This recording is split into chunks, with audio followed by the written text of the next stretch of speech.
భరద్వాజ్ గారు ప్రశాంత్ నీల్ గారికి మూడో క్వశ్చన్ అయితే ఇలా అయితే అడిగారు. మీరు జూనియర్ ఎన్టీఆర్ బర్త్ కి గ్లిమ్స్ రిలీజ్ చేయాలనుకున్నారు, ఒక సెలబ్రేషన్ లాగా చేయాలనుకున్నారు, కరెక్టే. బట్ గ్లిమ్స్ లో జూనియర్ ఎన్టీఆర్ కి ఎలివేషన్స్ హైలైట్ చేయకుండా కథ స్టోరీ కుంటూ వెళ్లారు. జూనియర్ ఎన్టీఆర్ ని ఆ కథలో ఒక భాగంగా సెవెంత్ న వచ్చి ఒక విలన్ గా అయితే చూపించారు. మీరు యాక్చువల్ గా ఇలానే అనుకున్నారా స్టోరీ చెప్పాలని చెప్పి, జూనియర్ ఎన్టీఆర్ గారు బర్త్డే ఉన్నా కూడా అని చెప్పి మూడో క్వశ్చన్ అయితే అడిగారు. దానికి ప్రశాంత్ నీల్ గారు ఇలా అయితే ఆన్సర్ అయితే ఇచ్చాడు. నేను కూడా నా ప్రీవియస్ హీరోస్ మూవీస్ కి వాళ్ళ బర్త్డే కి ఆ గ్లిమ్స్ అనేవి ఆ హీరోని ఎలివేట్ చేసుకుంటూ అయితే రిలీజ్ అయితే చేశాను, ఎటువంటి కంటెంట్ చెప్పకుండా.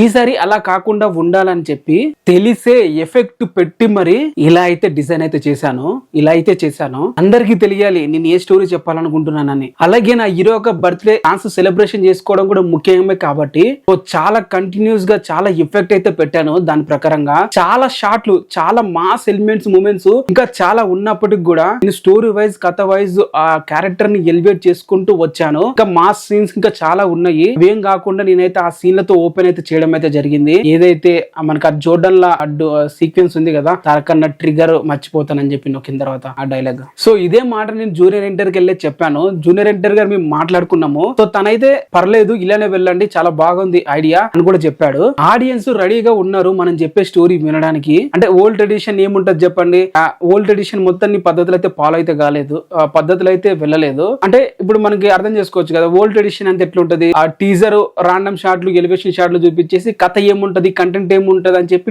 టైలర్ లో చెప్తారు. బట్ దీని గ్లిమ్స్ లోనే మొత్తం రివీల్ అయితే చేసుకుంటూ అయితే వచ్చాడు. జనాలు స్టోరీ తెలుసుకొని రావాలి, ఏదో విజువల్స్ రాండమ్ గా చూపించి వాటి కోసం అయితే రాకూడదు. ఈ సినిమాలో చాలా లేయర్స్ అయితే ఉన్నాయి.